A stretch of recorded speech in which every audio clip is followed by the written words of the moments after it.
This is episode number 75 of the Homeowners Show. Whether you're DIY or looking to hire, we're here to help you find the best information and options for you and your home. My name is Kevin Hackett, and here with me is Craig Williams. Hello, and welcome to the Homeowners Show. We're glad that you could be with us on this fine podcast. There you go. That's right. Man, I can't wait every time to figure out how you're going to start that. I gotta do something different every time. It's become a thing now. It's a personal challenge to be as awkward as possible. Other than the hellos, we're gonna do a little something, a little sideways. But no, we're glad that you guys could be on the show, listen to the show, download the show. Please go ahead and click the subscribe button, the thumbs up, the little birdie, the beaver, whatever it is that you're using. Send us the love with all the clickety clicks. Yes, so you found us, now like us. Right. That's what you mean. You can't help it. No. Yeah, it's inevitable. We're lovable. So how you doing, man? I'm doing good. We're this is kind of cool, man. I mean, we're at episode 75. Yeah. So we're like 25 away from that 100 mark. Yes. Which, I mean, like when you and I got started, it was like, dude, we're never gonna get to 100. No, I didn't know if we were gonna get to like 6. Yeah, and it's bearing down on us like a train now. It's like it's gonna be here tomorrow. Yeah, it's funny because like I feel like you look at it and there's 52 weeks in a year. We're weekly at this point. So just under a year, or our second year, just under our second year, we'll be at 100. Right. So, and it's bizarre, man. Yeah, which means that we've been doing this for a year and a half, is what that means at this point. So anyway, it took us a year and a half to stick it to Bob Vila. That's what. Well, we're still working on that because since we've surpassed him, right. I don't know that we've still quite stuck it to him. Well, we gotta, keep the pressure on, people. That's right. We need some more reviews to just really humiliate old Bob. Yes. I want to get to the point where Tim the Toolman Taylor is wanting our phone number. That's right. That's what I'm waiting for. Would you rather have Tim or Al? And it's like we're talking about these guys like they're real. Oh, Tim's real. He's just not the Toolman Taylor, I guess. Yeah. So anyway, cool. Yeah, man. We so this week, man, there was a little bit of construction going on around the studio, not necessarily in the studio. Okay. But we had an interesting situation. So we had the roof replaced on this building about a year and a half ago. And so we're doing another addition on the upstairs. Okay.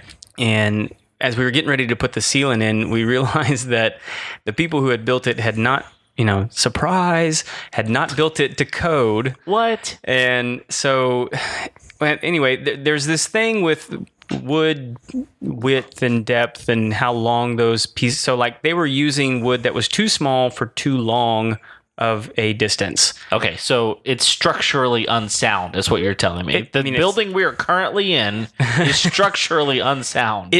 Well, sure. It was. So we had to go through and I didn't have anything to do with it, but this is what had to be done. We had to reinforce those beams with bigger beams. Okay. So it was just an interesting process to see. I mean, you basically sister up a heavier beam, and so what had happened over time is that it was starting to sag, and so we couldn't adjust the sag, right? Just kind of like getting old, but you couldn't adjust the sag, but you could keep it from sagging further. Sure. So that's what we did. Is we sistered them up and made it. And it actually looks pretty good. Yeah. So we'll have it. It'll also allow it to have like sort of a flush, flat ceiling on the inside now. Okay. So, well, I one of my favorite things about this place, your homestead, is under the party barn area, right. The deck, and the beams that are in there are my favorite thing because we need to take a picture of this and like post it because these aren't real beams. I don't even know. There's like, and I kid you not, there's like a dozen 2x4s just that have been nailed together I guess. Yeah, it's that are creating a beam, and they're all exposed, so you can't miss it. It's just there, and so it's hilarious to me. I guess it works. It's still standing, and it's strong. Yeah, it has to be. I don't even know if they're like.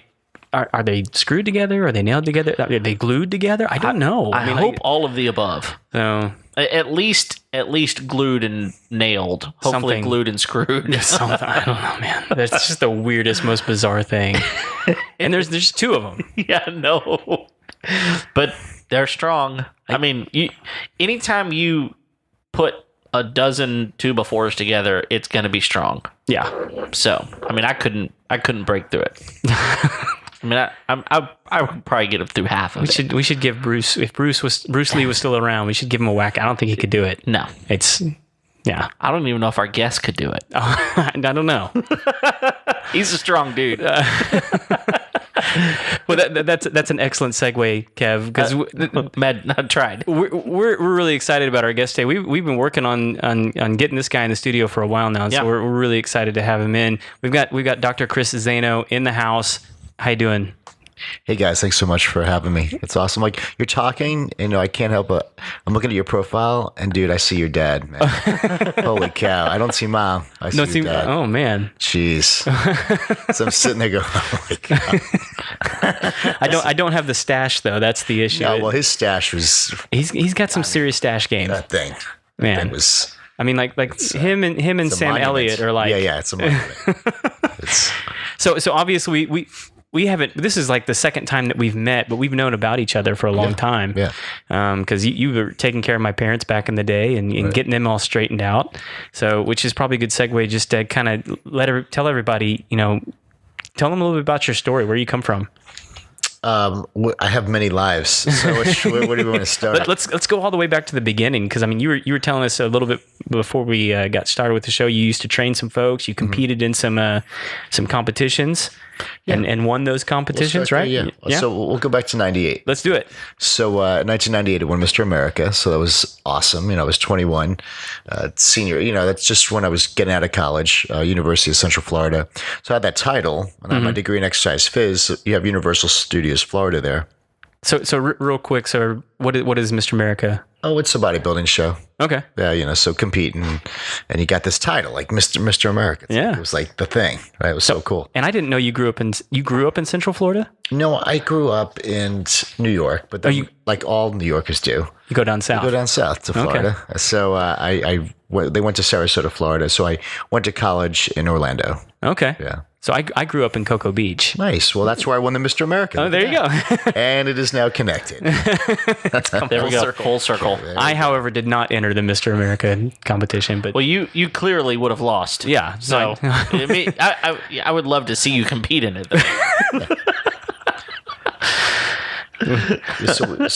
So we did that, and that was kind of like the thing. I was doing that, college, training people, and then a couple years later, and that was the whole thing, like cover up magazines, the whole thing, the whole fitness stuff. And then I always had I was starting to get like digestive problems. No big deal, think it'll go away. Then you just start having more digestive problems, and I started bleeding every time I went to the bathroom. And then I played Google Doctor, if you ever played Google Doctor, blood and stool is cancer. My dad had died of cancer when I was 21. So I'm thinking, geez, it's like, is this it? And then I did the immature thing, is I disassociated, which means you turn your head from the truth, or you turn your head from what's going on, think it'll go away, and it didn't, it just got worse and worse.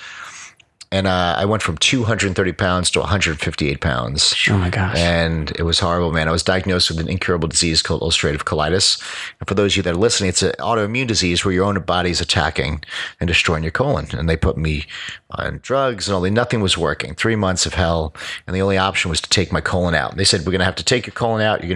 They said I was sterile from the medication. They said you'll be on 6 grams worth of meds for the rest of your life. But then they're like, we don't even know if you'll get through the surgery because you're on so many immunosuppressants that we don't know, you'll probably get infection. I'm like, so it's a horrible situation. Lose situation, yeah. And at that time, my mom, who lives in Sarasota, Florida, she lost my dad, and she lost 2 sons at this point. So I'm like her 3rd son who's dying. And so she's a prayer warrior. So she sends out that email saying, pray for my son. because so my two brothers who died, everybody wants to know how they died. One died of a freak accident. One died of a heroin overdose that my mom actually found him. Oh my gosh. So that was brutal. Yeah. Right. So are these younger, older brothers? Older brothers? Yeah, okay. I'm the youngest. So she's going through this again. So she sends out the prayer email, and everybody says, well, we bless the surgeon's hands, the whole thing, get back. And one person, my anatomy teacher from 10th grade, said, hey, listen, when you come into town, I want you to see my doctor. I'm like, he's a wellness doctor. And I go, how a lot of people, they want to mean well. Yeah. Hey, I heard this juice is good for you. Like take aloe. It's like, stop. Yeah. I don't need your help. I'm dying over here. And you're telling me like, rub aloe on my belly. Yeah. I mean, but people mean well. So is that kind of, that meaning well, thank you so much. And when I went home, he was there. I'm like, dude, what are you doing here? He's like, listen, let's go see my doctor. He's a corrective care chiropractor. It'll change your life. And I said, what? He's a corrective care chiropractor. Let's go check him out. He'll find the problem that's causing this and you'll be good. Very nonchalant like that. And I'm like, I just went to Baylor Medical, $1 billion facility, the best doctors in the country. They can't help me. And you want this guy who has like a clinic in his home? Yeah. Like, you kidding me? Like, you serious? Let me drink some tea or something. Yeah. Which dream catchers everywhere. so what I'm trying to say is very skeptical I was, and I said thanks. I go, but I tried everything. Thank you so much. I tried it all. Mm-hmm. And he looked at me, and this was a really good thing. And maybe this could kind of do what you guys do if you're finding a tough thing in your house when you're building it. He goes, you didn't try everything. He goes, because if you tried everything, you would have had your result. I'm like, it was enough to open my eyes going, oh my God, that's a true statement. Yeah. Like I thought I tried everything. So when you think you tried everything, you lose hope and you become a victim. Right. And then you're like, well, see, I tried everything, can't do it. But it's like, no, he's right. If you truly tried everything, you would have found your solution. And I'm like, he's right. So I want to check this guy out and listen what he had to say. He spoke in laws. Your brain controls everything. I'm like, yes, it does. Your spinal cord goes to nerves. Yep. They go to organs. Yes. So what if I cut the head off? I would die. Right. So anything damaged in your spine and nervous system will shut down your organs. So I took x-rays of my spine and my lower spine was trashed. I never felt it, but it looked like a train wreck. From what? I don't know, from car accidents or whatever. Yeah. Had you had some bad car accidents? Yeah. But like when I looked at that thing, it's like, you're like, I didn't fall off a roof, but it's just like. Did bodybuilding have any possibility there? I bet you a slightly crooked spine, you throw weight on it, it would make it worse. Yeah. But it's one of those things it's a compounding damage over time and years. And how about just if we never took care of something we should have been taken care of course, over time, it just like anything else, it's just going to decay and be destroyed. So I saw a blind spot. So he pointed out blind spots that I know about. We know how to brush our teeth. We know how to take care of our cars, but I just didn't know how to take care of the spine. For me, that was the blind spot for me. So I started taking care of that, and I was still skeptical. I'm like, when am I going to get better? Because when you want to get better, you want to get better now. Yeah. And his bedside manner was so bad, and that was the best thing ever. Because bedside, they try to be nice. He's like, listen, he goes, as long as you have that damage there, your body's not in the environment to be able to heal itself. And he goes, put it all on me. He goes, but when you choose to take care of your problem that you have that's affecting your life and your future, and then it'll be in the environment to be able to heal itself. He's like, but the day and the hour you're asking me, he's like, it's not up to me. He goes, it's up to you, your body, and God. He's like, but you will get better if you don't quit on yourself, no matter how long it takes. I was like, that was the most honest, real answer ever. Yeah. And so I chose that route out of 99% of the people tell me, do the surgery, get this removed. And I wish I could tell you a week later I was great. No, like 3 months of blood, like just seeing stuff you don't want to see, but it takes time for the body to heal. But by 7 months, I was off all the drugs and totally fine. Body healed itself. And that was 17 years ago. Yeah. I mean, like 7 months probably seemed like a long time then, but like, now you're just kind of, it was 7 months later. It was no big deal. No, but I want to let people know it's like, that process getting back might feel like an eternity. And that's why he said, I promise you'll get well as long as you don't quit on yourself. And 2-3 months in, it's like, I want to stop. Yeah. And because this is not working, but so I kept you saying, you had to keep seeing him over those 3 months, 7 months. Yeah. Correcting that spine like braces correct teeth. And that did the trick for me. And that's when I went, and then I went back to school for that. Cause like I was telling you guys before, now I had a story. Like now I didn't have just a job, because a job is a job, but now I have a job with an experience behind it. And when you have an experience behind something, or you have actual, real experience behind that thing, then every word you say or teaching that thing or dealing with that thing or helping other people, it's coming from a different place. Yeah. Because when you have experience, it's not all sunshine and rainbows. When you have experience, it's like, I was scared. I was afraid. I didn't know if it was like you overcame all of that. Yeah. And that's part of the experience, is the skepticism, is this going to work? I don't know. What happens if I lose? Like, it's going through the risk. It's actually having the courage. That's what courage is going through that and then overcoming that. And there you become now a beacon of light to help someone get through it, because I felt all alone. And so now when you've been there, now you could help someone else who's in the same situation, but they won't feel alone as much as you do. And sometimes I tell my patients, hey, in the beginning, it's okay if you want to borrow my certainty and your ability to get well. Because sometimes they're losing certainty and confidence. Like, I go borrow my confidence in you until you start getting better. Yeah. Because they're scared. Yeah, and at that point, you're really running off of a different level of empathy rather than, it really turns into sympathy at that point, where you're saying, listen, I have been there. I do know what this is like, and look at me, like I'm good. So I think that does, and so one of the things that that I can, if you were to go right now and look at Dr. Zaino's Facebook or Instagram or anything, you're going to find out pretty quickly that you're a pretty inspiring type of person, that you like to inspire people, and it's part of who you are and what you do. So, and we've heard it just now already, as you've, inspired me a little bit just listening to that story. But it also says a lot to how inspiring and wonderful story is. There's something really incredible about story, and so that's incredible. So thanks for sharing that. Oh, sure. No, I totally agree. And, for someone who's listening, they might say, well, I don't have a story like that. It's like, no, you do. A lot of times we take our experiences for granted because you lived them. Yeah. Like, well, I don't have a story. Well, your life wasn't perfect. It's like, for me, I had my parents growing up together. Someone you might have come from a divorced family, or a single, just a mom or dad raising you. It's like, that's an experience. Yeah. Like, we take those things for granted. That experience you have is something that to help someone else who went through the same experience, but may have not responded to that situation as well as you have, to where you overcame it, and they're still, blaming the circumstances. Can I give you an example of this? Yeah. A friend of mine, his dad left, right? And so his mom raised him, and he's like, was so upset about his dad, like just anger for the dad. And here he is in his 40s, he was sitting down and he was talking to someone, and still have dad issues. And like, he was never there for me. He gave, because of this, I was, I wish I would have had this whole thing.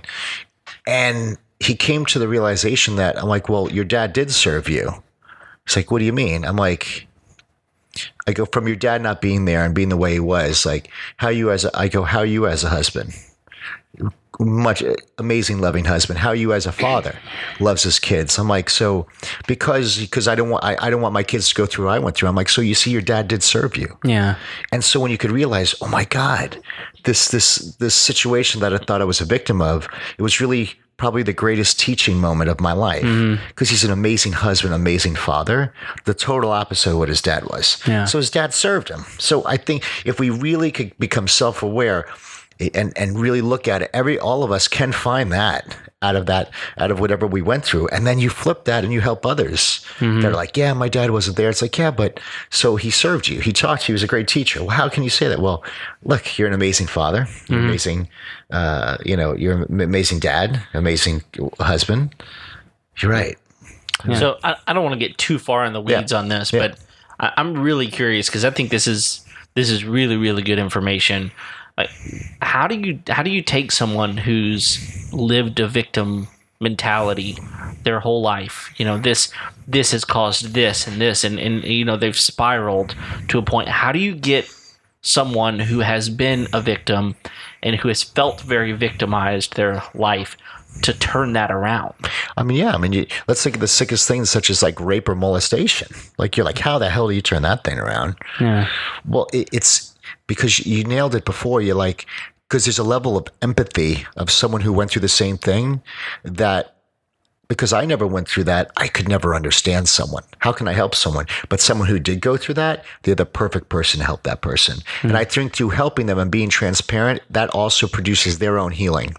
Because when I started telling my story, like I tell my story, I go right to it. Like, I lost my bowels in public, man. Like, it was in front of 40 people, losing my bowels in public. So people are like, why do you even tell that story? I'm like, you know why? Because the more I told that down to the dirtiest of the dirty, I realized something, that I healed from that situation, meaning that I saw that situation as an experience, not a victim. So it was like I had this experience 17 years ago when I like, so it became an experience that made me better. That was really a blessing. Holy cow. Like, if I didn't do that, I wouldn't have went on this whole journey. Right. So if you could look at those areas, like you say, how can you take a victim? If you could help them see that as an experience, that they weren't singled out, it was an experience they went to be used to either help other people or create a mission or a purpose for this planet, for what they're here for. And, a lot of times a purpose, guys, could come from something that not that you love, but that you hate. Mm-hmm. Like we hate, human trafficking. Right. So that could create a purpose to help stop. So like a lot of times people are trying to find this lovey-dovey kumbaya purpose. Right. But a purpose could come from something that you stand against. Mm-hmm. So that's it really stems from a level of passion, doesn't always, it? Yeah. Like anything that you're passionate about can turn into, and you could be passionate about hating something. Right. Just as much as you could be passionate about loving something. So that's really good. Yeah. So yeah, and it sounds like from the doctor that you talked to, and then some of these other folks that you've been in situations you've been dealing with. So one of the issues that continues to come up is taking responsibility for what it is that you've done with your circumstances.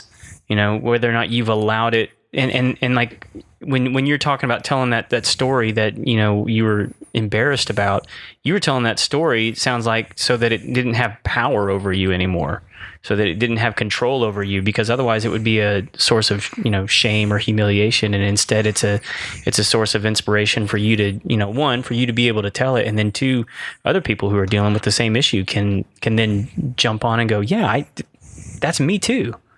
Totally nailed it. Because I think a lot of the secrets we hold in the dark, when they stay there, they fester and they grow. But when you put that in the open, in the light, and show, because we're in a very, and especially in today's society, social media society, everybody's showing their best part, and we're almost afraid to seem not perfect. Right. But in fact, it's the imperfection that makes us human and beautiful.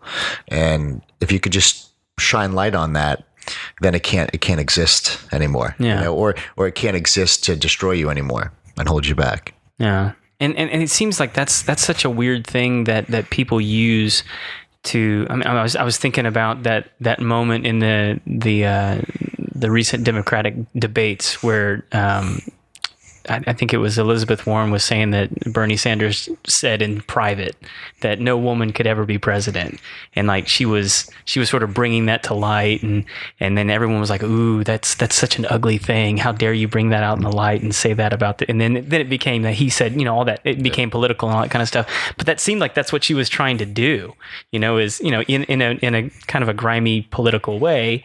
But that's what was going on, right? Is this trying to bring to light this thing so that I can expose it, and it's how he would respond. Like, I always think of Bob Barker, and this is not a tangent, but I remember the media loves to get you in a lie. Right. Loves it. Yes. So Bob Barker, they're like, rumor has it that you had an affair with one of the Barker beauties. He's like, yes, we did. It was consensual and it was fantastic. And then the media literally walked away. And Bob Barker's in his 70s, right? I'm like, he shut it down. He's like, yeah. It's amazing. Just like some of the athletes, they're like, we heard you try performance enhancing drugs. Yeah. Yeah, I did that. And they're like, oh, okay. Yeah. Like, you can't, like, there's nothing else to talk about. When you speak the truth, when you just be truthful, they can't get you. They love to get you in a lie. And then So yeah, just be as truthful as you can. But I know that's tough. You want to hide just because not anybody's, just that there's some things it's like, well, it's none of their business to know. Yeah. So So talking about some of this chiropractic business Yep. that you're in, you've been doing this for a while, Yeah. and it sounds to me like there's more to it than just the physical. I mean, I sense from you that you wind up being a cheerleader for a lot of your patients, on top of just someone coming in, you crack their back, so to speak, and all right, come back in a week if you need it. It sounds to me like a big part of what a lot of people seem to have trouble overcoming is their own problems of saying, this is debilitating. I can't do this. Like I'm hurting, and it's causing this, and this.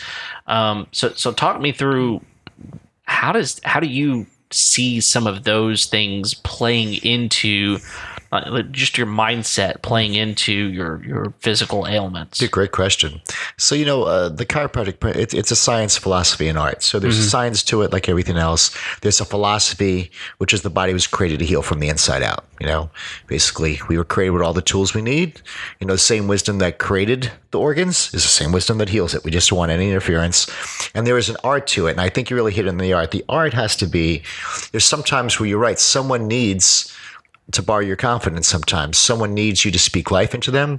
And then sometimes people, you need to be deaf to people's, you don't want to enable them. Like they keep on talking about, they keep on telling the same story over and over again, but that's not the story anymore. Mm-hmm. It's like, stop replaying that record or DVD or MP3, but whatever it is the kids are using these days. Whatever you're streaming. Yeah. But it was like, sometimes you're like, I'm doing great, Dr. Zaino, everything's doing great. And they're like, but. I'm like, yeah, but you said you're doing great. I just almost selectively don't enable. Sometimes you just can't, because you get stuck in this.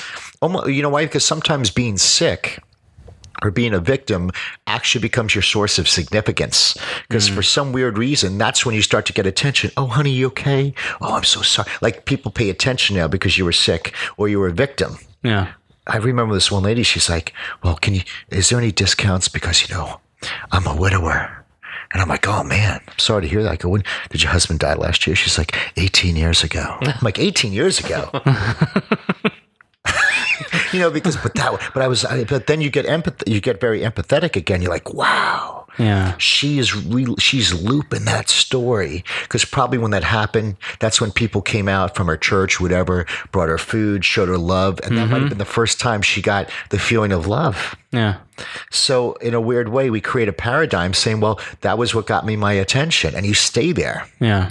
But after a while, doesn't make sense. Yeah, and it doesn't even mean that she's not still hurting from that. Of course she is. And of course she is, but like, it doesn't mean that we need to feed into it to a certain degree. I mean, that's something that's grabbed a hold of her and she's hung on to for a while. But what part of my purpose internally is I help people get their authority back. That's just kind of my own little mantra I said to myself. Like, I resurrect heroes, which is you, everybody's here, and then I help you get your authority back. And when people are in that victim mentality, they have no authority and they're in bondage. They're not free. So I believe, my job is to help people get their authority back. So what is it? I mean, like, and this may be just jumping into it too quick, but like, what does it look like when someone has authority over their life, over their circumstances? Oh, you see it in their eyes. They're like, it almost in the beginning seems slightly anger. Mm-hmm. Like, I am, I'm, like they, because anger, at least, in the when they do the Navy SEAL trainings, and the guys are exhausted and tired, and they're almost going to cry and give up. They say, turn that into anger, because at least anger, you don't want to stay there, but there's some sort of personal power behind anger. You're taking control back. So you almost see like this, I'm done, blah, blah, blah. Mm-hmm. There's a line in this. I hit my level of disgust. That's like that transformation moment where enough's enough. And it's a good thing. It's a positive, enough's enough.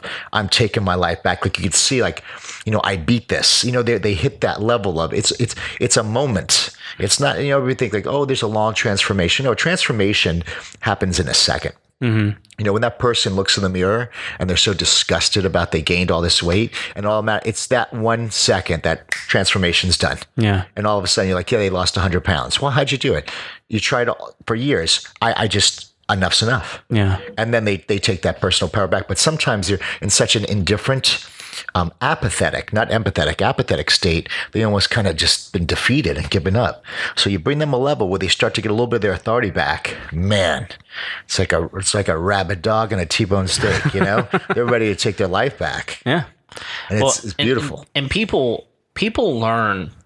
They learn how to get the thing that they feel like they need the most, right? So if they, if it's love that they're seeking or whatever it is they're seeking, then they learn what avenue has worked in the past and they repeat it. And you talked about this a minute ago, how you've heard that story over and over and over. And so part of what I hear you saying is it's really important to at some point stop saying the same story and understand that your story isn't just that small little segment. It can be a lot bigger than that, and it's up to you. And you might need some help though to reorient yourself to get to a place where you realize people will love you for who you are, not for what you've done or what you haven't done or the loss that you've experienced in your life. You're worth more than that, right? So, so what I hear you saying is has a lot to do with, man, there's a lot of mind over matter here that it sounds like you're very, very keen on. You have to be, because sometimes the biggest healing has to happen between the ears or in the chest. You know. Okay. Yeah. And when we were getting ready for this show, I think both of us were kind of watching some of your stuff on YouTube, and one of the things I heard you speak into in your own life was that, even for yourself, you kind of had your identity wrapped up in the chiropractic business, and that you kind of figured out that like that was just the wrong identity. I mean, this is part of the hero project you've been working on, right? Is helping people capture back their identity and who they are and their real self. And so that was obviously like a big shift for you. And I think that's something that a lot of people struggle with is, they get their identity wrapped around either their job, that house that they live in, or that dream house that they think that they want, or their kids, that their identity can get wrapped up in all these external things rather than just who they are as a person. So how did that shift begin to happen for you? Oh no, that was you nailed it. Because I found my identity in what I did, right? So therefore, and this is how you know. Well, how do I know I'm there? Well, if it was your job, if you put your identity in your job, it's like, well, when you had a good week with your job, you're in a happy mood. When you had a bad week, you want to kick the dog, So it's like you start to see your heartbeat is determined by how that job does, and then you're like, oh man, this thing, like my identity is wrapped up in here. And so what started to happen, where for me to expand and to evolve and grow outside, and do the things I wanted to do in my life, it meant me leaving my lane or my beautiful, comforting identity, which was, because I had one of the largest practices in the world. So when you're known for like being the top and one of the best in history, you like that, right? You want to keep that status. And so, but because you like that, sometimes you get such a fixed identity that means that it also locks you into doing anything else. Because then if I leave that, I'm leaving something I was known for, and therefore I lose my identity. So how many people want to make that change, that career change, but their identity is so wrapped up that they're like, well, if I leave this, then I lose my identity. And then I realized the switch. It's like, well, wait a second. I'm not a worthy or successful person. Chiropractic didn't make me that. Being a doctor made me that. I'm like, I'm a successful person that brought that to the clinic. Like a lot of times, people say they switch the hats. When are you going to be, I got to wear my dad hat or my doctor hat or my job hat. It's like, well, wait a second. No. You wear all the hats all the time. Like when I'm with patients, I'm still a dad. I'm so, like I wear all the hats all the time. So it's like I said, you bring the hero to the home, to the job. Like you create that area to be, you're successful. You bring success to that area. That area doesn't make you successful, because then we get in trouble, because then you have a mom who raises a bunch of kids, right? And they go to college and now they're gone. Now her identity is what? Gone, right? Yeah. So this is where a lot of divorces happen, a lot of strife happens, because she loses, well, I gained, and sometimes, it's 18, 20 years of her life or more, right? And then they're in college, and what do I do? like there's a crisis. So when you put your identity into, like you said, something other than you, then you're eventually going to run into a major crisis. Yeah. Because things change. Kids leave the house. You switch jobs. You retire. All these, like, you retire. How many people retire and they die because they lost their identity? Yeah, they don't have a purpose anymore. Yeah. So what does that look like then? I mean, like, how do you? I mean, because I think a lot of people. I mean, like, the only tools in the toolbox are, I'm a dentist, or I'm, a contractor, or I'm. I mean, that's the way that we frame that language. So how do you then begin to shift and go? Well, I mean, like, how do you even just, I guess maybe what I'm asking is, like, how do you characterize your identity now? Well, it's actually going back to a kid. You got kids? Oh yeah. Yeah. How old? 11, 6, and 4. How about you? I've got 2, 7 and 5. Beautiful. Perfect. All right. So I got 7 and 13. So when they're young, when your kids were like 5, right? Let's think of all the characteristic traits they had. Number 1, they were playful. They wanted to play all the time. Yeah. They were loving. They were confident. They had pride. They had ego. I'll tell you why. Because when we would draw something, I remember my son it looked like a squiggly line, and that was evidently a tornado. And we had to hang it on the wall. So they have very proud of what they do. Yeah. They're very They have a lot of imagination. They're playful. They're super creative. Right? Just think imagine they could play with something for hours. They live in what I call vertical time, which is presence. We live in horizontal time as adults, right? Okay, when do you want to do it? Now. When can we go to the park? Now, right? They're super forgiving. Man, they're very, very forgiving. They question authority. They're relentless, right? When they want something, they're relentless, which makes them 100% closers. My kids have closed me 100% of the time. They're amazing closers. And the number one question kids ask is what? Why? Why? Yeah. Because when we were young, when we were kids, we were always searching for our own truth.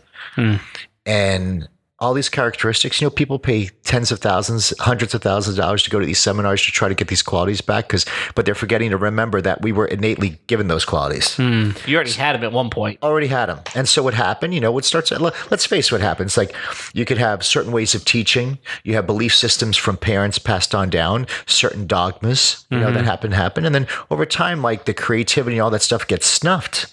And then you're like, okay, so success, then we're taught what success is. You need to go to school. You need to go to college. You need to get this type of job. Yeah. You need to get married. You need to get the white picket, like all these things. So we become box checker offers. So I was a box checker. I just checked boxes off. And then I realized when I checked off all the boxes, from Lamborghini in the garage to a paid house, then I find myself a little depressed, a little numb, a little disengaged. And I don't want to tell anybody about it because someone's going to say, you're nuts, you're blessed, you should be grateful. But I'm like, it's not that I wasn't grateful. It's like, I was grieving my potential. That's what it was. There was something grieving. You were bored. We were bored and we were created to evolve. Yeah. Right? Remember, we're creative beings. We came from a creative God. We create. That's what we do. So retirement's not in it. Anybody who's listening to this, when you retire, you're going to be busier than ever because you're going to be busy creating stuff. Yeah. Like, you create. That's all we do. So when we feel we hit a level, no matter how successful it is, and you get bored, that's your internal hero, like I call it, saying, listen, time to evolve and create. I got to create. Because and that's where that grieving of the potential comes in. And then a couple things happen. I'll just talk from a male standpoint. I'll see a lot of men they get bored. So then affairs happen. Drugs happen, gambling happens, all this stuff, porn, because they're trying to seek this excitement that should only come from creating beautiful things. So they start sabotaging and becoming destructive. Even sabotaging, right? What happens if I sabotage something?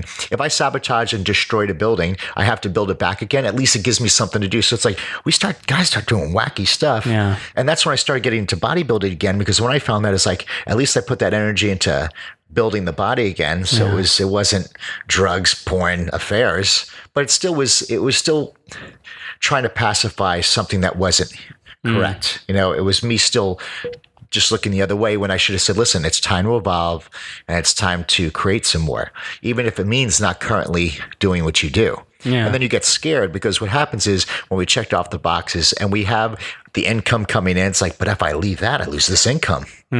But So would I rather stay disengaged and numb and bored and upset, or do something that I'm excited about? I know that's exciting. I know you would love to do that, but how are you going to get paid for it? So you have like the voice is talking to you. Yeah. That's that secret identity. It's a less than watered down version of your truth. It's like Superman was always Superman. Yeah. Clark Kent was a shame. It was just like you were robbing people from the truth the whole time. So it's like, this is where people have, they feel like, what do you love to do? So even if it just is a hobby, because I know like when you love to do something, how like a kid, time flies by. You forget to eat. You forget, you forget what, it's like it's so fun. Yeah. You have more energy. Like we have more energy at the end of this podcast than when we started because you enjoy doing it. Yeah. So that's why I tell people, first step is do that thing. And even if it doesn't pay anything, do that thing. At least that gives you juice again. You know what I mean? And how do you know? Like I just said, you have more energy. Like you don't need naps. When people are like, I'm so tired. You're not tired. You're so disconnected from your purpose. It's like, because we have you don't need to sleep. Like when you do something you love to do, you're full of energy, you're excited, you're happy, you feel grateful, you're blessed, you're present. So it's like at least start doing that thing, and then figure out, like when you guys decided to do this podcast 74 episodes ago, it's like you couldn't go in saying, well, what's the money plan? It's like, no, we enjoy doing this. Yeah. And we have fun doing this. And you know what? Maybe at episode 1,000, Ace Hardware is like, I want you guys to be our spokespeople. Like it's just going to come, like it's an unplanned. Don't worry about the how. But Ace, if you're listening and want to get in on this early, I'm just saying. I swear, we're available, dude. You need to replay this. Then I'm a prophet. That's right. I'm prophetic. So, but you know what I mean? It's like these things happen. It's called like the unknowns. The unknowns. So we're afraid of the unknowns because we were raised. In the unknowns is the most guaranteed thing ever. Like, right. There's always going to be an unknown, but we were raised to be so certain that we don't do anything that we don't know. But in the unknowns, thinking back, like that's where all the nutrients for your new life and progress are. Just think like how we're all sitting here today. Like if we look back, we could see, oh, that's how it happened. My parents went to see, like this whole thing. Yeah. Like, but we didn't plan that. So usually, so when we realize the greatest things in our lives were always the unknown looking back. So, but we're live in a society where everything has to be so certain and sure, and we're so afraid of taking risk. Like, well, all the nutrients, the gold, the genius is in the risk. Yeah. And then you shoot, and then you course correct. Like that, so it's like, you got to go after it. Well, what if don't worry about that. You'll figure it out. You're not going to die. What's the worst thing that can happen? Like you're going to learn, right? You're going to learn something. You're going to course correct. It's like that fire aim ready type of deal. And that's where it's at. But it's so tough, especially I'm thinking now, like I sweat thinking about it. It's like, but I'm so certain of my current Groundhog Day routine. It's very certain. It's very comfortable. Yeah. I know I wake up, I do this. It's But it's like in the unknown, like us sitting here today, us taking a trip somewhere, that's where all the unknowns are at. And you just don't know what happens. Who do you meet? What opportunity happens? And it's just this beautiful, serendipitous ride that happens that you wind up seeing people with the most happiness. They can look back and tell you these beautiful stories, only in hindsight seeing how it was perfect. Yeah, and I think that's actually one of the dangers of looking back at people who have been successful is like, because you can look at it, like I just got done reading Walt Disney's biography, which is an incredible biography. Yeah. And like that guy's trail was just fraught with like disaster and failure and just misery. I mean, the whole way. But like you can look at it and go, oh, that's the path that got to the billions, right? That's the path that got to the empire. And it's like, so rather than, paying attention to all of the things that, sucked in his life, you sort of look at the end game and go, okay, he got Disney World, but like you're then like disassociating all of that pain and growth that had to happen in between the vision and the result, right? And so like and so you sort of get this weird self-narration that tells you like, oh, I don't have to go through that. I don't have to. Yeah. I don't have to grow. I don't have to experience all that kind of stuff. Or I could effort my way through that. Yeah, I'll just bulldoze through that. But that's a perfect example. So one thing is like, well, how did he get through all that? Or you always hear the Colonel Sanders story, right? Oh yeah. Like, well, I don't, because they had a vision, man. Yeah. And that's one of those things. That's one of your last questions that you're giving me. It's like, what's some of the greatest advice I've been given? and we'll save that to the end. All right, let's save it. So here's one of the things that I hear, and I believe this to be true. Like you look at Walt Disney, for example, using that. We talk about Disney a lot, by the way, because we love him. But Disney's passion trumped expectation. His passion trumped everyone else's expectation of him. He said, listen, I'm going to do this whether you like it or not. And at the end of the day, whether you like it or not doesn't matter to me. I'm going to create what I want to create, how I want to create it unapologetically. And I think it's going to be great. But even if you don't, it's going to bring me fulfillment. And so I think the opposite of that is what many people actually live into, and that is that their expectations trump their passion. So other people's expectation on you, like you have to be a dad, Craig, so you can't go do this or you can't go do that. Like you have to do this first, or my job requires me to travel, and so I can't be there for my family the way they really need me to, or I can't do this or I can't do that because someone has this expectation on me, and it trumps their passion, and eventually it debilitates them to the point where they don't even know what their passion is anymore. And so I guess the thing that I hear you say more than anything, and that I know I would believe in, and I'm going to speak for Craig too, because I know him well enough to know that he believes this too. Don't give up on your passion just because someone expects you to. Like, find your passion, live into your passion. But the problem is, and I want you to speak into this because there's probably a lot of people sitting here, listening to our podcast right now going, man, this is a homeowner show. What are we talking about here? But I think that this is such an important piece of home. So let's think about home differently than just a physical building, which, by the way, it is. And a lot of times we have physical buildings that house the things that are most precious to us. And so anytime that we get to a point where we're completely discontent with life, completely, we've obliterated that thing that we grew up as a 5-year-old thinking, I'm going to be a fireman, and I'm going to rescue people, and I'm going to be a hero, right? And we get to the point where it's like, well, but somehow I'm an accountant. Not that there's anything wrong with being an accountant, but it's so far from being a firefighter, right? Somehow someone told me I needed to go to college and I need to make money. And in order to do that, I've got to go this route. And you get back to it, you're like, I never really did with my life what I wanted to. And so I one of the things I want you to speak into is, how do we make our home a place that isn't the place that we dread going back to because it's riddled with failures? How do we get to a point, because you've mentioned something to us at the beginning of the show before we started that was brilliant, and it's an expectation thing, going back to let's let our expectations drive our passion rather than expectations hinder our passion. So what would you say that we could do in our home to help feed some of this in a positive way? Well, this is great, because I think a lot of those feelings we have, whether it be like depression, is the opposite of expression.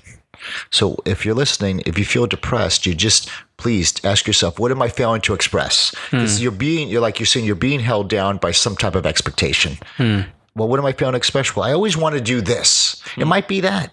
Or you say, well, I don't know what I want to do. And I'll tell you why. Because you never took the time to court the most important relationship, which was you. Many people, because we've been told, we're living subordinated values of other people. My mom and dad wanted me to do this. So when it comes time to who am I and what did I really want to do? And you could be in your 30s and 40s going, I never built a relationship with myself because I've been trying to live out everybody else's expectation. And so one thing, and this is a tactical thing, you could do this at work, but definitely at home. I think it's important. You ever hear people have like vision boards? Yeah. They put the car on it and the house they want. But what is a vision board? It's actually something, and it's pictures or ideas that excites you. Yeah. It's like, oh, this is almost like a kid. Oh yeah, I wanted that sports car. I wanted to go to this Greece or whatever, something like that. So you make this board, but I take it a step further. It's like, why don't you make a room in your home, a vision room?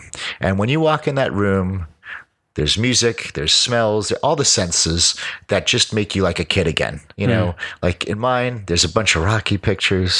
There's some Arnold Schwarzenegger stuff. I got my trophies that I won that reminds me, hey, I'm a winner. You know, 'cause some days you don't feel like a winner, right? Yeah. You know, I got my dad's aftershave, man. And dude, I smell that thing and he comes back to life. You know what I mean? Like, I mean, just all the senses in there. So it's like everything in that room. Got Iron Man, you know, the Iron Man. Like everything in that room, wherever I look, it's inspiring and you get excited, right? Yeah. So it's like, it's not a man cave. It's a vision room. And what it does is when you're excited, see, when you're feeling dull and depressed and tired, you're at no level of creativity. Like you're just like, you're done, right? But when you're in that atmosphere and that's the music you like, and that, like you get to at least dream or have a vision again. And that goes back to Walt Disney. He had the vision, and no matter what people say, is like, but this is my vision. No matter how mean we must say Steve Jobs was, he literally was like, I thought of it. You guys get it. Like, yeah, I mean, but he forced him, right? But it was always the vision. Yeah. No matter what the circumstance, it was just, this is my vision. Sylvester Stallone, right? He lived in a bus station for a little bit. They're like, why didn't you get a job? And he said this, if I get a job, then I won't be as hungry to get what I really want done. Yeah. Like he refused to get the job because if he got the job, he would have been sidetracked by the job to get the check than his vision. And you can see how that turned out. He turned out pretty good. But didn't he sold his dog? Sold his dog. I mean, like sold his dog. Like crazy. And they offered to do Rocky, but they didn't want him. He's like, no, I'm the actor. Yeah. Yeah. It's got to be me. I mean, cojones, right? Yes. I mean, it's just, but you know what? That all spells, no, this is the like a kid. No, this is the way my dream was. No, what you're saying is that like, and they stuck to the dream. So when you have this vision room, and it's a room where everybody, if you have bowls of fruit on your wall, take them down. You know, no decorative. Just there should be nothing on your wall that's just for decorative. Have it have meaning. You know, put the picture of the family. Oh, that's my kids. That might be your why, right? Your family. Just whatever inspires you, and that brings your energy up and brings you your happiness and creativity back again. Like in your house, everywhere, there should be something that sparks that vision back again, or at least gets you into the mode where you could start dreaming again. You got to start dreaming. Imagination, Napoleon Hill and so many other people used to say imagination is the strongest, one of the strongest faculties of the mind we have. Because think about it. Holy cow. Everything in this room right here was imagined first. It was in someone's head, and then they made the microphone. Like, so it all starts in the imagination. Yeah. It's the whole thing. Everything outside, like pretty much all this there, like this is what we're going to do. It starts here. You make the plans and then you do it. So imagination is one of the greatest faculties of the mind. And think about who has the greatest imagination. Kids, we did. We did. But all this expectations put upon us, it strangles our imagination. Wow. Yeah. Is that from his Think and Grow Rich book? Yeah, and then he has another one called Laws of Success in 16 lessons. It's 600 pages, and it really goes. It's like Think and Grow Rich, but goes super in depth. Okay, do you like that one better? Oh yeah, it's 600 pages. It's deep. Okay. You read that book going, if this was a class in school, it talks about masterminding. Like that's what we're doing now. Mastermind's like you bring to the table your ideas, my ideas, and this fourth mind happens. Like we come up with something unique and different we never on our own, and boom. Yeah. And so many, like you look back, so many, like I remember it was Henry Ford, Firestone, and Carnegie. So you had steel, rubber tires, and Henry Ford. So they came together as buddies, and look, let's make some money. Yeah. But it's worked out pretty well for them. but for them, it wasn't let's make some money. Right. Yeah. So that's the thing. Like I think the vision doesn't it, like every billionaire. Well, I don't know if every, but like a lot of like the Walt Disney billion didn't come from, and I'm going to do this. We're going to make a mess. We're going to make billions. No, it's like the vision, and then just the money just came in as a side effect of value. You know, that and experiences. One of my favorite Henry Ford's stories is when someone asked him if they could have a different color, and he could say, "Yeah, you can have any color you want as long as it's black." And that's because part of his vision was, I want everyone to be able to afford one of these and keep them and have that at their home so they have access to this. I'm not building them for the rich. I'm building them for people. I want people to have these. And so that was his thing. It's like, and that was a way for him to keep costs down. It's like all of them are going to be black. It was almost a catalyzing statement. Kennedy had that. He says, at the end of the decade, we're going to send a man to the moon and bring him back safely. there was like, everybody was like, that's impossible. But what happens, all the scientists came together and rallied behind that catalyzing statement. Right. Sure enough, we did. Or for some people, we didn't. But, I mean, that's another podcast.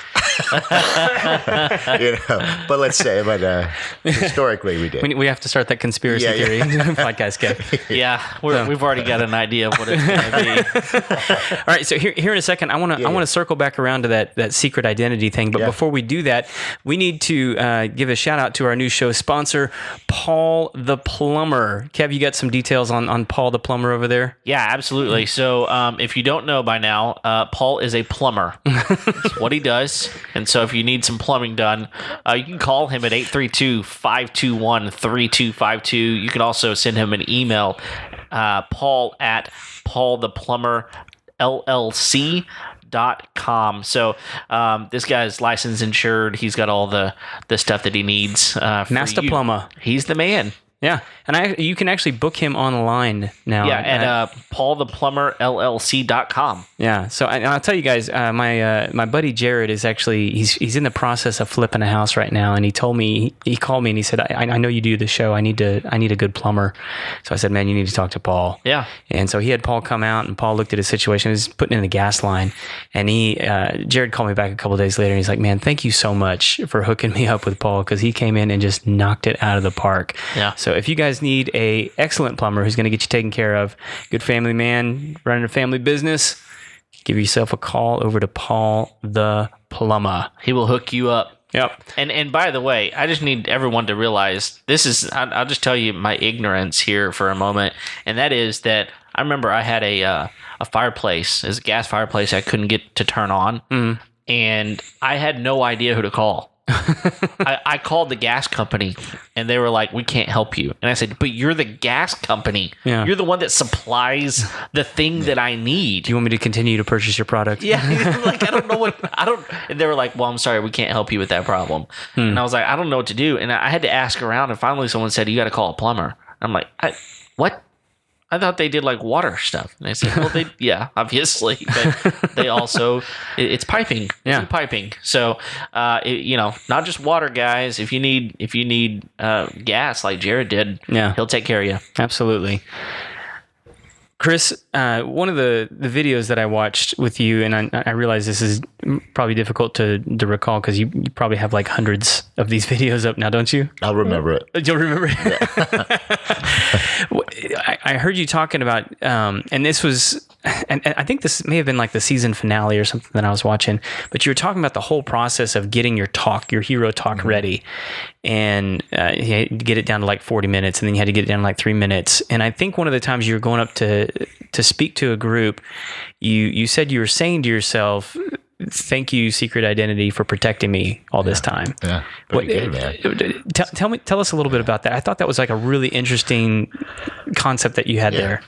Well, it's like, when I was talking about this whole secret identity thing, which is basically a secret identity is kind of the lives we're living. That's not our ultimate version. It's not like we're living this like creative, evolving thing. It's like, I'm at the job, so it's kind of like we're not doing exactly what we want to do. And I was talking about it, but then I realized one day it's not all that bad. Like the belief systems I had, all those things, the fears I had, what was it? It was that part of me that was trying to protect me. Like a very loving, right? Like a parent who overprotects their kids. Like, wait a second. So the secret identity is not evil. Mm-hmm. I put it there to protect me. Yeah. And so I realized that sometimes we just got to say the fear of moving forward or going, getting over a tragedy. You got to be like, you know what? Dear secret identity, thank you for protecting me all of these years. I don't need you anymore. It's just like, I don't need you. I'm a big boy now. Like I grown up, like you've been there and you really try to protect me. You were loving and endearing to protect me, but almost like in a parent's only thing they know is to protect you. And sometimes they overprotect you where they keep you from actually growing, evolving. Yeah. Like my mom would want to keep me at home, even at 43 if she could, right? So it's like, no, like the intention was good, but it's getting to the point where I got to fly. And it's almost like you're telling yourself, listen, these fears, these belief systems, thank you. Like you're loving it away. Like some people try to force it away, crush it away, denounce it away. It's like, how about love it? And I think when you love that part of you, then it gently goes because you love it away. Hey, listen, thank you so much for that time I went through. Or how about this? I went through a tough time, and I appreciate and love myself for that. And I know I guarded. I know I'm scared. I know I didn't trust people, but I don't need that anymore. I'm okay. Yeah. So you're loving it out. You're forgiving it out. You're forgiving yourself out. So if you don't do that, then you're sort of attacking it and being aggressive. And it's probably going to be aggressive. It's going to respond in kind, almost. It's like you're hitting yourself in a hammer. Yeah. Like, do you want to hit yourself with a hammer or just love yourself? And we use that word love, and let me explain what love is, because man, that's a tough word to use, because everybody has a different representation. There's baggage that comes with that. When I say love, I mean unconditional appreciation. Like, hey, what I went through was horrible, but I have unconditional appreciation for that. Yeah. Like if I have unconditional appreciation for you guys, it means no matter what you brought in this room, I unconditionally appreciate you guys. Because I don't think any of us, no matter how great our parents were raised in unconditional love. There was always conditions. There was always conditions. So none of us really could. And it's tough even when you talk about your creator, this unconditional love. Like, we don't know what unconditional love is. Right. So I just think of unconditional appreciation. It's like, I appreciate you despite whatever you did in your life and brought into this room right now. Like, and the reason why I say appreciation over gratefulness is sometimes when we're thankful because we're comparing. Well, I'm glad we're here because there's some people that don't have a roof over their head. Yeah. Like we're thankful we don't live in Haiti. I was watching Haiti. I watched this thing on Haiti where they make dirt pancakes. They take dirt, they throw salt or whatever in it, mix it with water and eat it. Because they say it gives us some substance when we don't have food. Put something in the belly. Yeah. So we could say, thank you, Lord, for this food, because we don't live in Haiti. See, we're comparing versus appreciation means that kid who lives in Haiti who's happy and has joy. Like, they're appreciative no matter if they're eating dirt pancakes. Like, that's big. It's like, well, like, appreciation is, even if things aren't perfect, I'm appreciating that I have family and I'm happy, I'm having fun. That's the difference in thankfulness. Because I think when you're grateful, it always has that comparison. Well, some people, they don't have arms. It's like I'm glad for we could be grateful, but it's like, how about what's even more impressive is that person without the arms, the person who lives in Haiti, let's say, and they're happy. Yeah. Like, wow, they appreciate. What do you do with that? Yeah, dude, right? Yeah. So that's what I mean by love, unconditional appreciation of those things. And then I really thought that was like one of the more powerful moments in that particular video. Yeah, it was really, really good. So what are some other ways that, when I first thought about you coming on the show, one of the ways I thought about framing this question after looking at your content was like, how can the home be an ally rather than an adversary? So what are the things that we can do to, because we talked about having a vision room, but like, what are some of the other ways that we set ourselves up almost for failure in the home, and how can we sort of navigate and avoid and plan better? Well, I mean, I think you're right. Like, in the home, it's like, when you're there, let's just think tactical stuff. It's like, on the side of health, you get what you pay for, number one, right? So you take shortcuts. I guarantee anybody listening to this right now, every time you took that shortcut, it's way more expensive at the end. Especially with house stuff. I got instead of putting the big pool in where they blow the concrete, I put a little I said, I'll put the fiberglass one.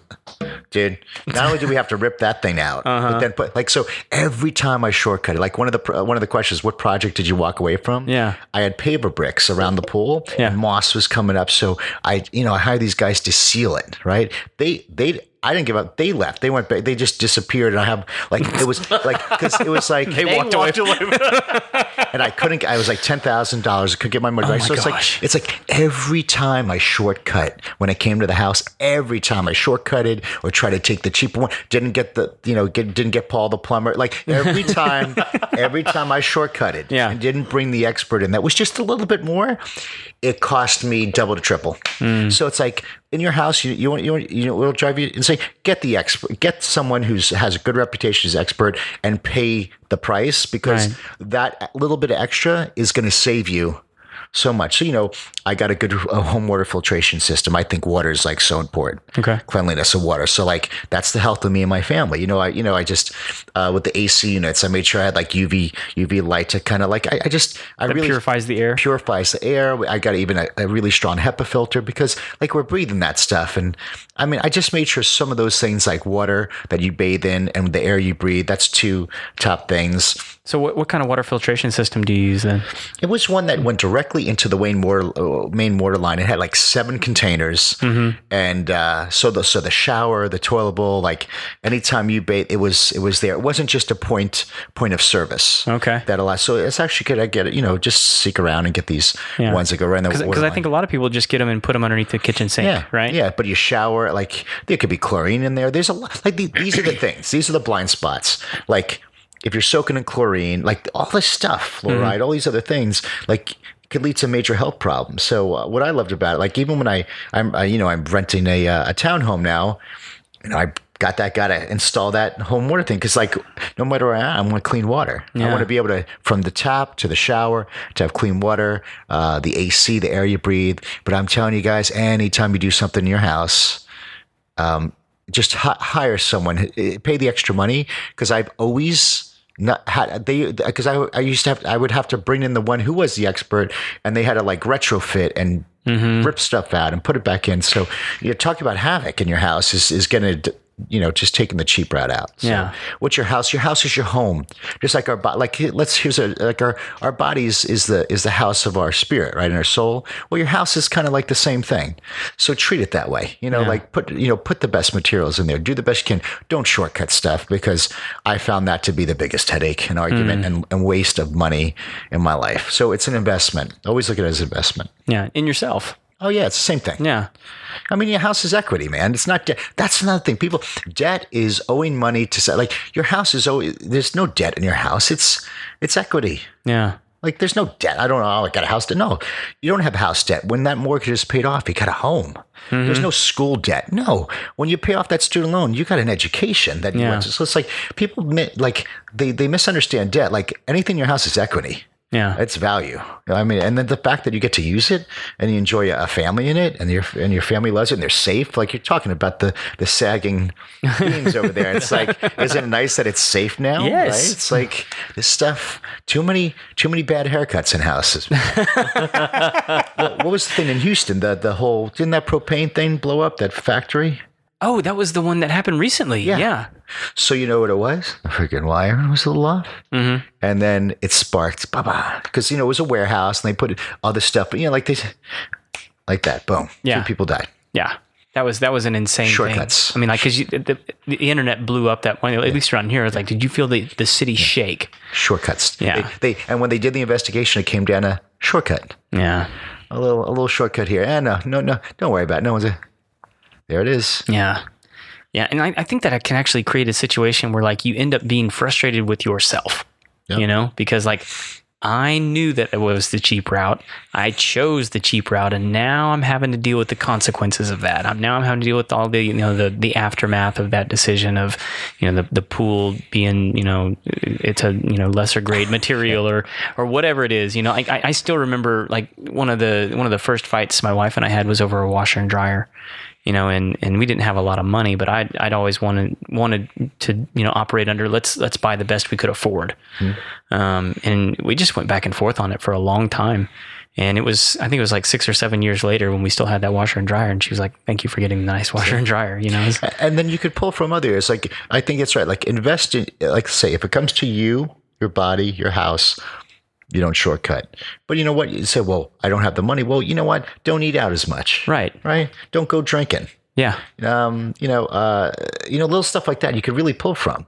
That's hundreds of dollars. It's just like, invest it, and you can. It's so good, like you said, it's so worth it. You're 6 years later, you're proud of it. You're like, yeah. See, we did good. Yeah. And that was worth every penny. Which was a rare moment where I was right. By the way, I mean that's like my one win. But it's because you're like, listen, we're going over value, over price. So you never like when you shop for price, that's the problem. Yeah. You got to. But I think you're right that you could find a good price what a valuable product too. Yeah. So that's where it takes the research, but no matter how much research you do, you just got to wind up making a decision eventually. Yeah. Yeah, but I think you're right. I mean, there are so many products that you put in your house, whether it's an appliance or just a plumber coming in, or it's on a toilet or whatever it is. Think about how that's going to last. In fact, I had a friend call me just the other day and said, hey, I had foot surgery. I can't go over to one of my rental homes and put a new kitchen faucet in, but the last renter must have broken it. Would you mind going over there and fixing it? I said, sure. And they said, well, so, by the way, we also need you to go pick one out. Like, if you just go get one. And I said, okay, fine. And this person said, I don't want this, or this. And I said, okay, well, let me just go see what's available. So one of the ones that they said they didn't want was a Moen brand. Yeah. And I said, okay, why do you want to? Well, someone told me that they have plastic parts. Well, that's what broke. And I don't want plastic parts again. I want all good, solid parts. And so I called her back after I had found the one that I thought she should give us a Moen. And I said, one of the things you need to know is they've got a lifetime warranty on all of their parts. So if anything ever breaks, they'll replace it for free. And she said, I think I want a Moen. And it's like, you get what you pay for, but I mean, sometimes what someone told you isn't accurate. Do your research, find out for yourself, take the time. And at the end of the day, you're going to be happier with the product you buy anyway. I mean, a lot of times the more expensive product's a little bit better and you like it a little bit more, even though it was more expensive. And, expense doesn't always equate to better, but you get what you pay for. Right. For sure. Yeah. Well, Chris, we went all the way back to the bodybuilding. Mm-hmm. We went through chiropractic school and now the Hero Project. I don't want to get through the whole show without getting to talk about your latest venture that you got going on now with the stem cell stuff. All right, yeah. Which is just super intriguing to me. I mean, like you're I'm kind of dumb and don't understand medical stuff, but you're explaining it to me a little bit. Could you explain to everybody what it is that you're working on now? Well, my other company is called Renew Life Rejuvenation, and it started with my 80-year-old mom.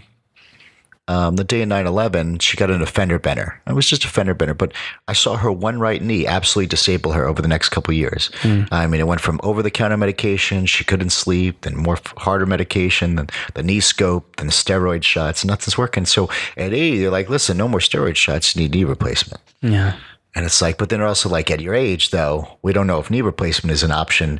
And we have this other thing called pain management for life. So that's the opioids. And that's right. That's when you get hooked on the bad stuff. My mom's a drug addict in her 80s, right? So I heard about these stem cells, and even with my chiropractic patients, I can help your spine, but it's like people have, how about my shoulder? How about my elbow? My knees don't hurt. My hips, I need a hip replacement. My feet, or neuropathy, like when the nerves of the feet die, it's like I felt a little impotent because I couldn't help someone who had late stage degeneration. It was gone. Like I could help you preserve and get better, but like, man, like when that tissue's gone, it's gone. Yeah. And so with the research with stem cells, now we're able to orthopedically in those joint areas, shoulders, elbows, hips, knees, especially neuropathy, even spine degeneration, you could place these young, powerful stem cells. And what is a stem cell? It's like your internal healing mechanism. They replicate themselves and they differentiate into different tissues. So if it's in the knee and you got no cartilage in the knee, you put it in there, it mimics and it literally regenerates the knee tissue. It multiplies cartilage.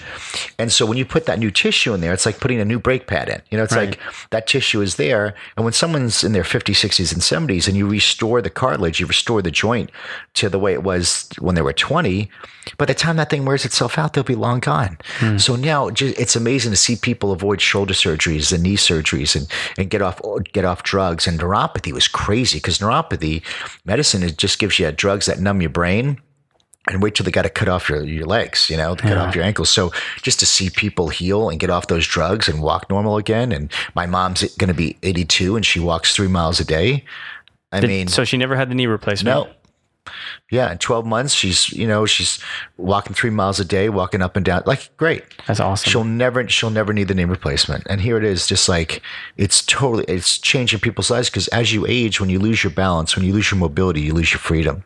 And so many people, right? It's that secret. Hey, work your butt off, guys. And someday there's this promised land of retirement. You're going to get to do all those things, the trip, the car, you can have all that. Just work. And then so many people, their bodies break down before they get there, and they spend the rest of their retired life trying to pay to get their health back, but it's too late. And so now, in fact, today an article came out. They literally created a beating heart with stem cells. So this stuff, the Mayo Clinic is doing amazing stuff. A lot of celebrities and athletes were getting this for a while, but now it's more affordable in the States. So it's just amazing. I mean, how it's awesome. And I got it done in my shoulder and my lower back as well. And it's great. So, and this is a service you guys are now offering. Yeah. That's fantastic. I'm the educator.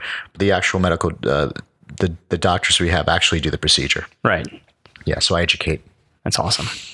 And why do I do it? Like we said again, because I have an experience with it. Yeah, because your mom. It's my mom. I was trying to vindicate her so much to get her life back. Yeah. She was this is because I was saying, this is it. This is it. Like, you're like, this is it. This is how it's going to be. This is because everybody kind of goes downhill. I like, this is the downhill. I'm watching it happen. Yeah.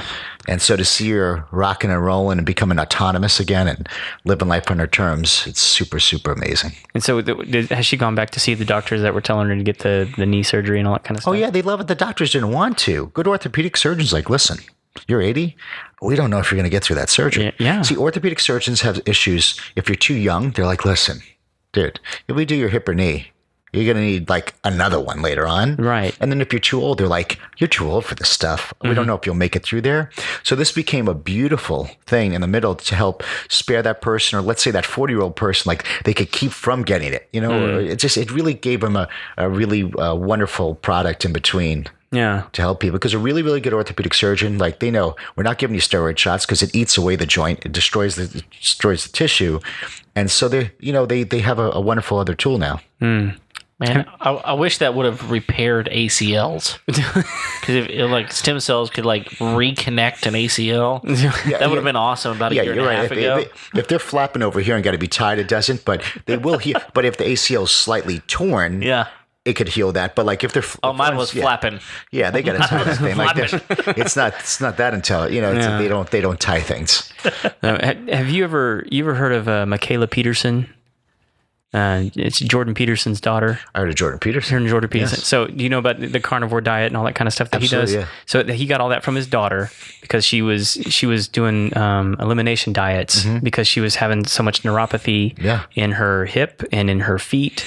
And part of the story, have you read his book?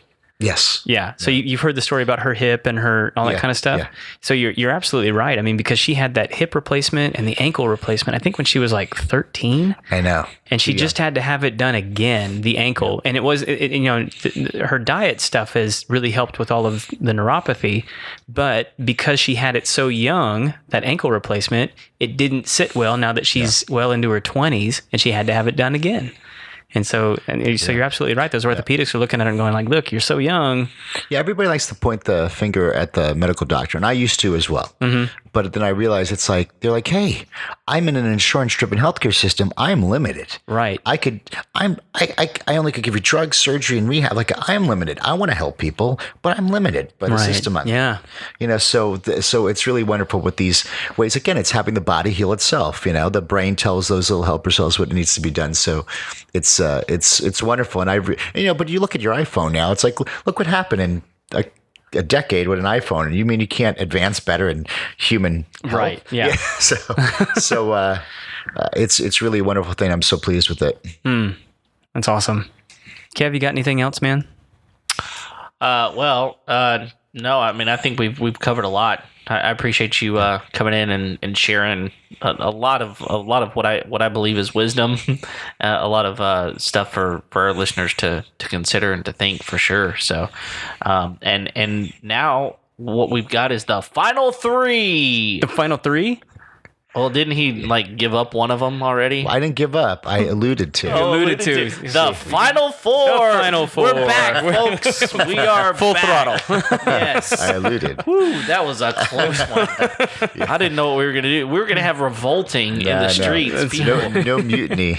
yeah, people are going to be like, Cheated out of our 4. exactly. Like they're gonna go. This is gonna be the thing that no. their passion is dropping now because they're like, what am I supposed to do? Yeah. Kevin, it's all right. We'll offer a full refund. Ace Hardware almost took the thing off the table. Yeah, this was a close one. They gave us 3. All right, so here we go. Final Four. First question is this: what is the must-have tool you won't leave your house without?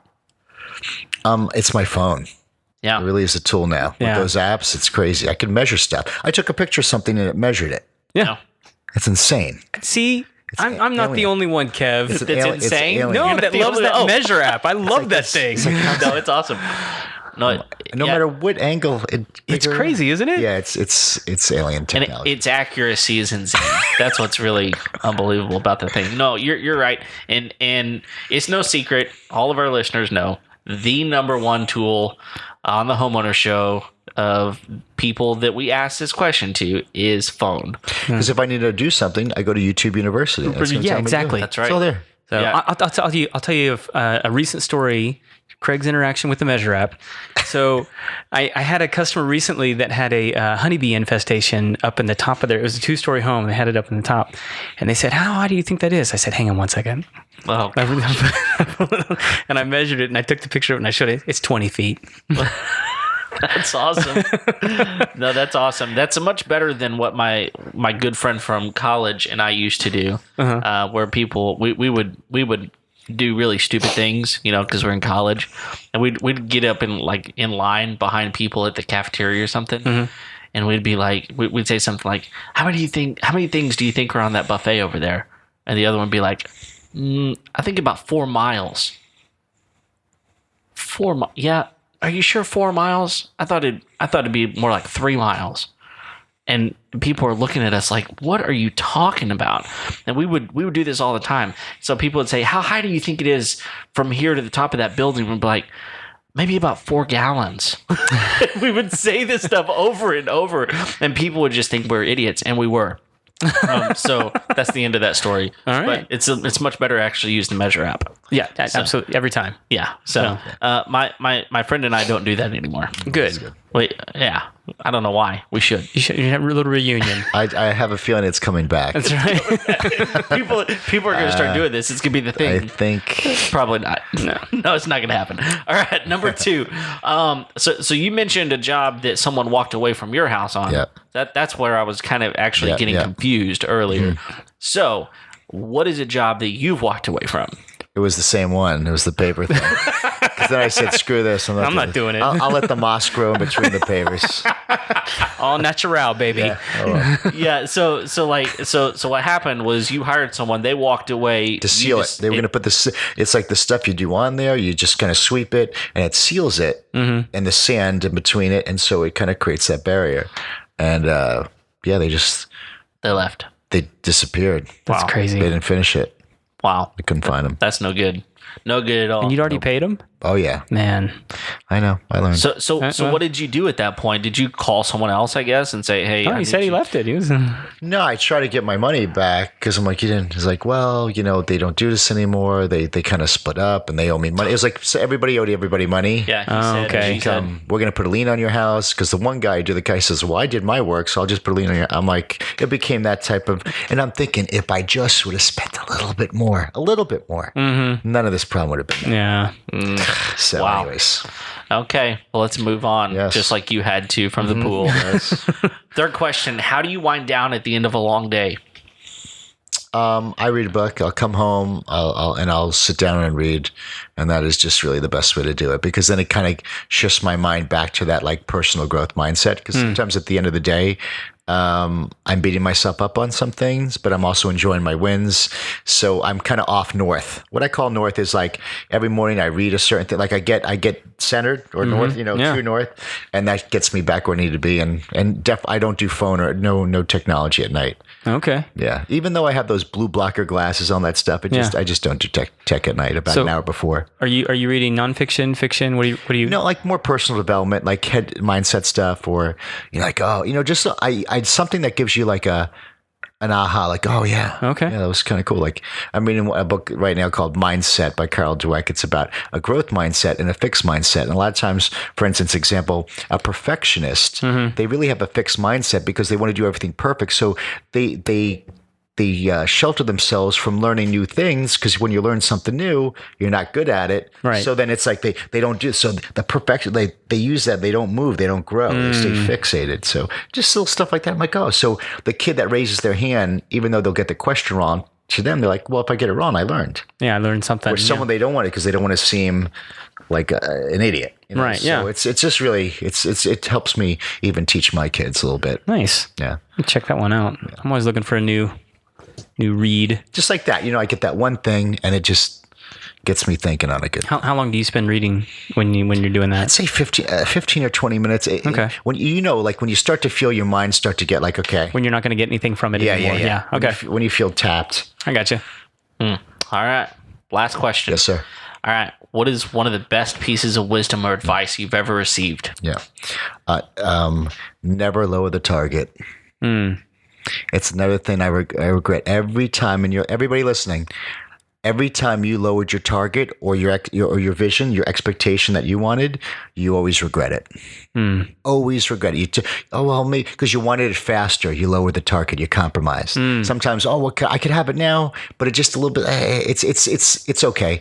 You always regret it. So in my life, the things I regret are because I lowered the target. I knew what I wanted. I had the vision of it, and I lowered the target. I settled for less, and I paid for it dearly.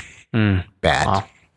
Now, regret. Is that something that you gleaned from experience, or did you actually hear that from somebody?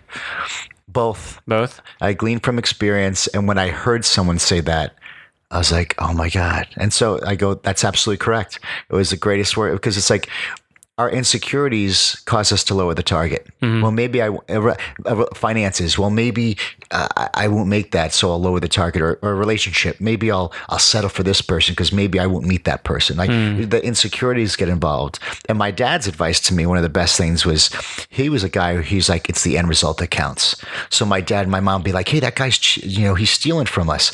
It's the end result that counts. Like, he was always about the end result, no matter like, if people screwed him over, like he was always like, as long as the end result, if I have to work harder than the other person, that's fine. It's always the end result, the finished product that counts. So the end result that counts, but on piggybacking on that, never lower the target. Yeah. Even if it means you never hit the target. Yeah. Because I think when you lower the target, you feel the regret, and it's like your self-value goes down. Like you settled for something that was less than what you were worth.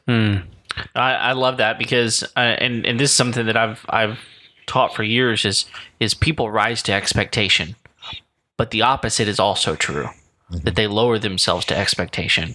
So set your expectations higher and you'll achieve them because people rise to expectation. So it's a similar idea, a little bit different, but set expectations high and don't be afraid of them.